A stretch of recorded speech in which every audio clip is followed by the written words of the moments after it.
morning. This is Sue Braden. We're here at Hedberg Public Library in the JATV studios. It's Wednesday, March 25th, 2015, for another episode of Parker Pen Memories. And with us today is Russ French. Mr. French was the Corporate Marketing Director and Promotional Products Director, and he worked at Parker Pen from 1960 through 1990. And we're very pleased to have him with us here today. I'd also like to thank JATV and the library for the support of this program. Good morning, Russ. Thanks so much for being here. Good morning, Sue.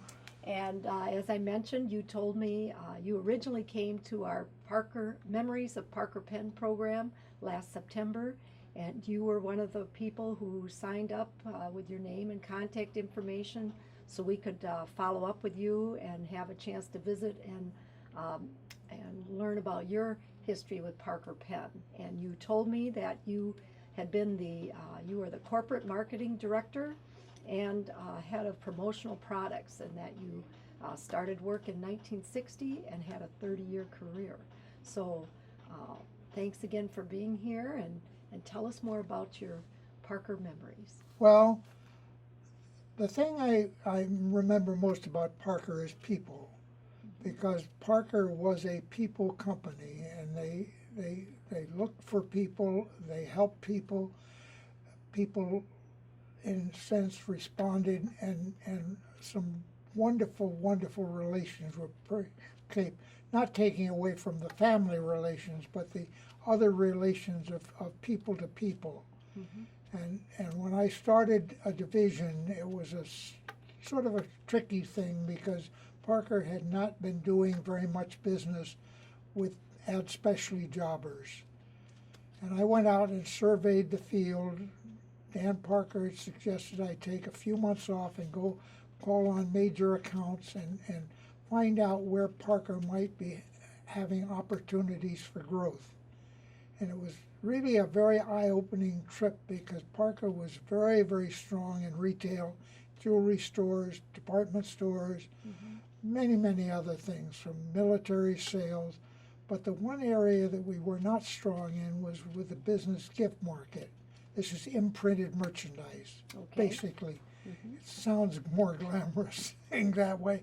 But I came back and suggested that we set up a separate division and create a selected franchise and go out after the distributors and say, if you will help sell our product with imprints on it, we will sell only through specialty distributors. And that meant that we were not going to cut off our other retailers, but that we would not take imprinted orders from them. So the company decided they would gamble on my recommendations, and we selected Fort Lauderdale for a plant to build our imprinting plant in, and we got started, as I say, and this was about 1965 that we got going with the new program. And in the first year, we went from $1 million in sales through ad specialty to $2 million. And technically everybody was laughing because we hadn't done well before. So by doing twice, that still wasn't well. Well, the next year we jumped to 4 million from 2. So people said, well, maybe this is all right. And believe it or not, the third year we jumped again to 8 million. And that created a springboard of sales and volume and profit for the company that we built on until the time I left the company. We were doing over $25 million through franchise specialty distributors. So it was a win-win situation, and I enjoyed it, and we had wonderful people. Getting back to this idea people thing, and those are the memories I take. In fact, I left Parker, and a year later, I switched from having been a manufacturer in the industry to becoming a distributor in the industry. So I went back into the industry, and I had another 10 years of wonderful with a company called SPI. I had the Parker franchise, and I was able to sell Parkers to the end user. So I had sort of had both sides of the a fence. So that meant, Russ, that companies who wanted to, for example, give Parker pens to prospective customers Right. could order thousands of pens Parker pens imprinted with their company Right. name. But only through a specialty distributor, Okay. a franchise distributor, and that was the incentive for the distributors to go out and promote Parker. Before that, because we were not organized that way, thinking of them, they really didn't treat us as a major supplier, and they were the ones going out suggesting, and they could suggest Cross pens or Schaefer pens, or until we got going, they didn't really want to work Parker.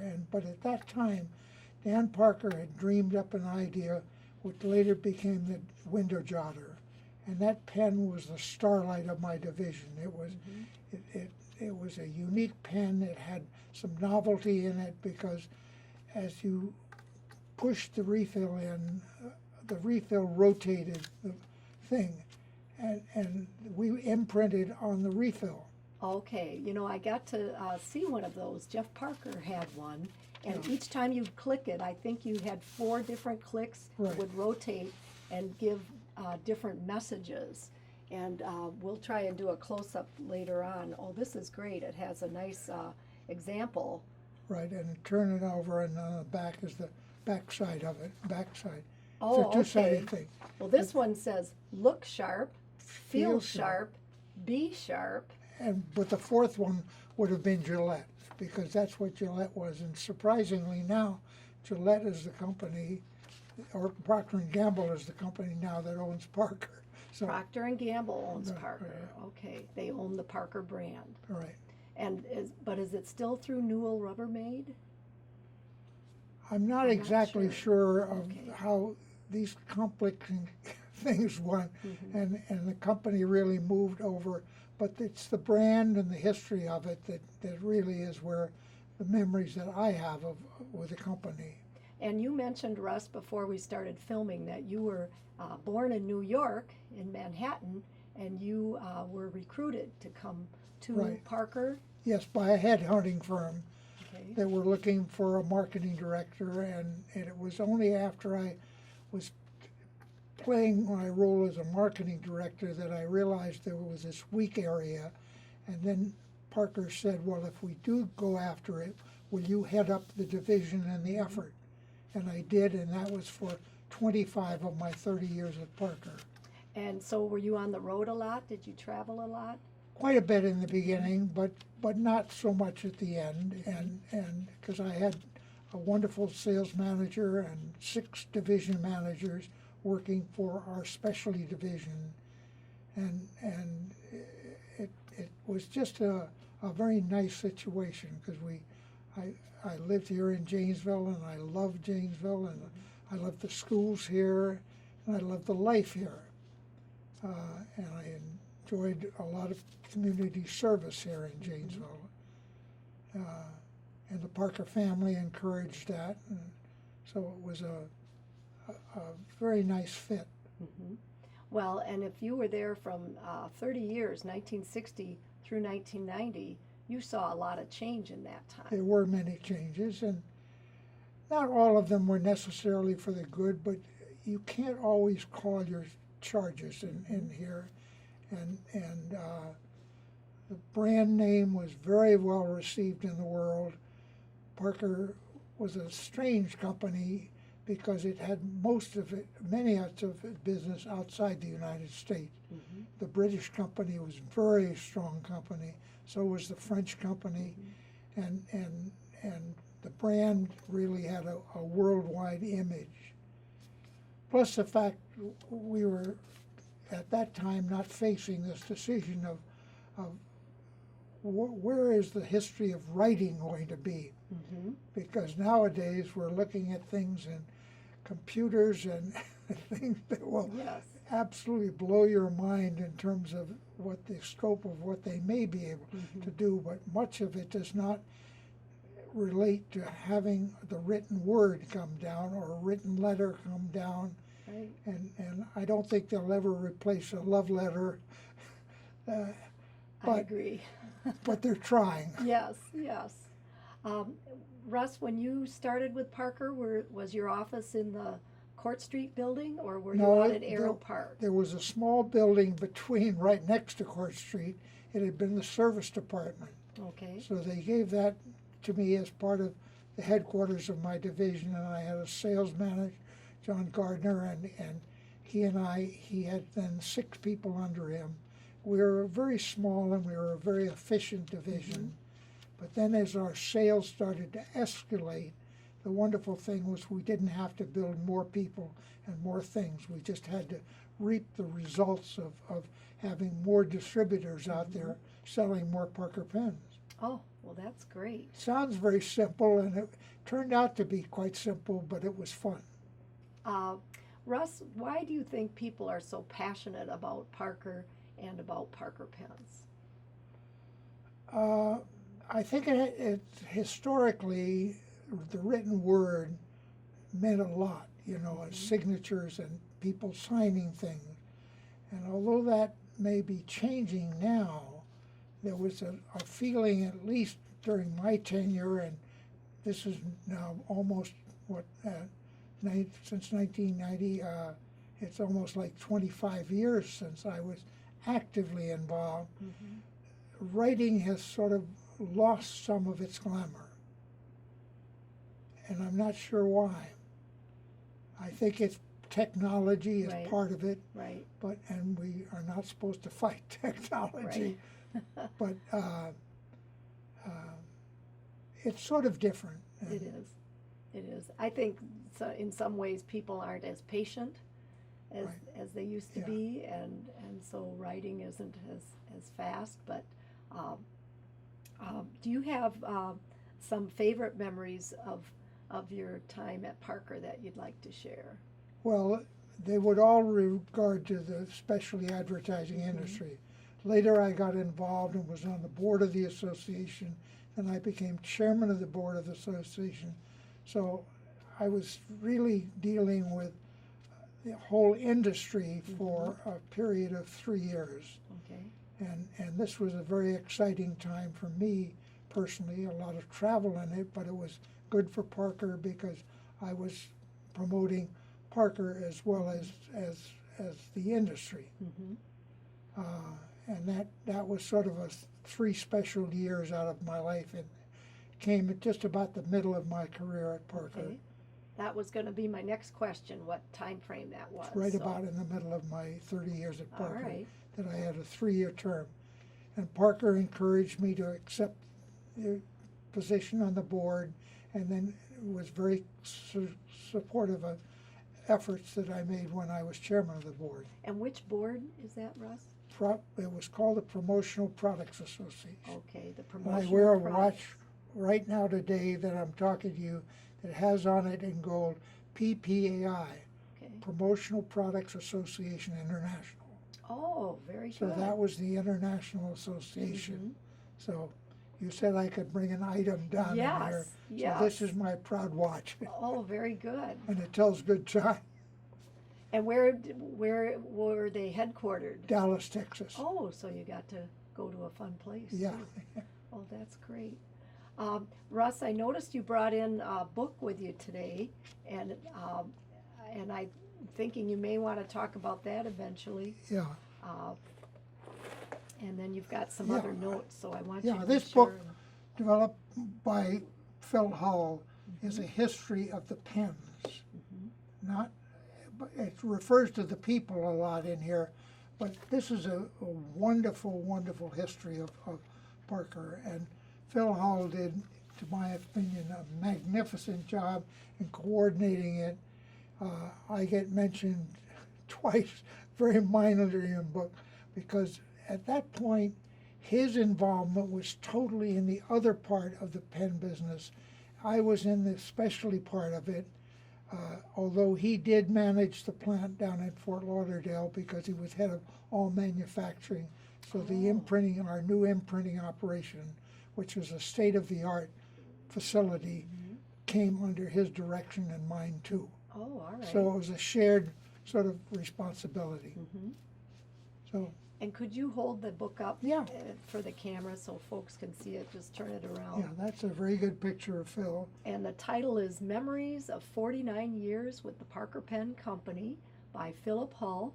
And we have copies of this here at the library that Yeah. people can check out if they'd like. Good.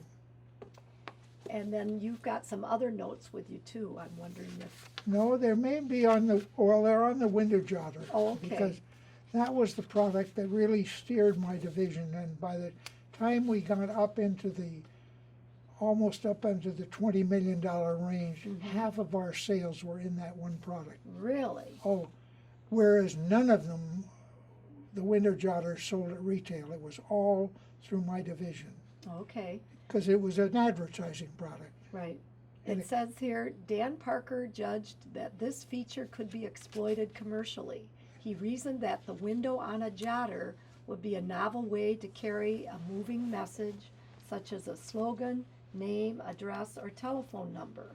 The inspiration for his idea was the Gillette razor blade advertisement he used to see every morning on a billboard while driving to work from Milton to Janesville.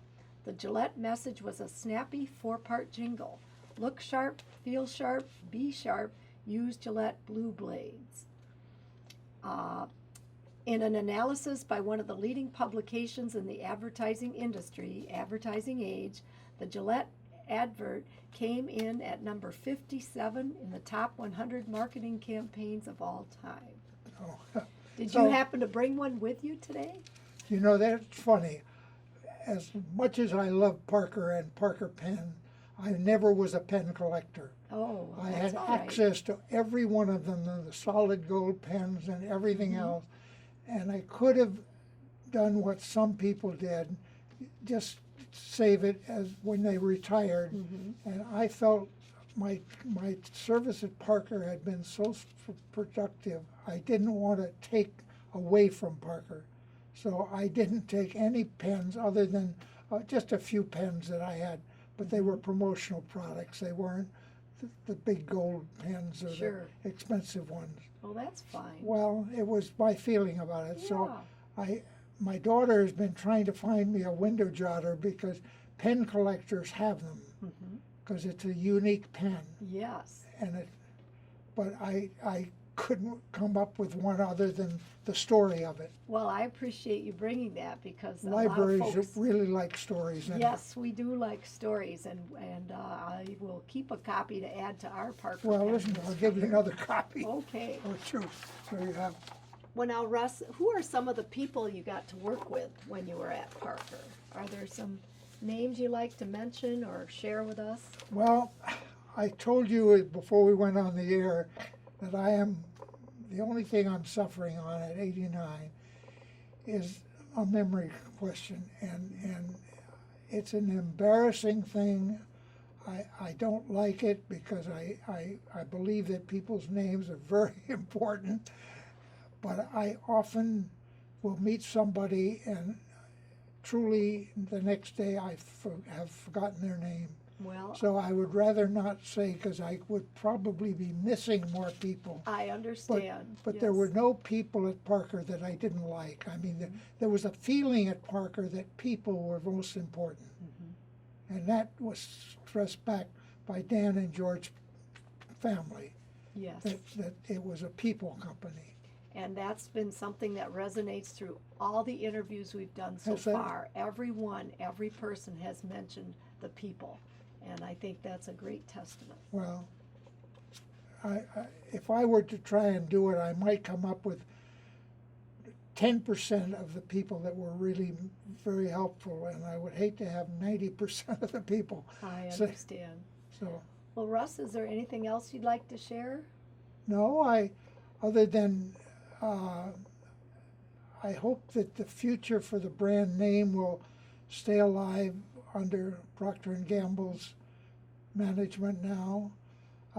It will not necessarily be the same with the people focus, and I'm more concerned about this idea of the writing focus because if people are not going to write, they're not going to need writing instruments. Well, we'll hope it doesn't come to that, but Well, it's it's fudging. changing. Yes. You know, they used to say with computers, libraries won't need books anymore, and they Yeah. won't need people. But we know that's not true either. So Well, we'll be optimistic. good. All right. Thank you so much. You're welcome. Enjoyed our time together. Thank you.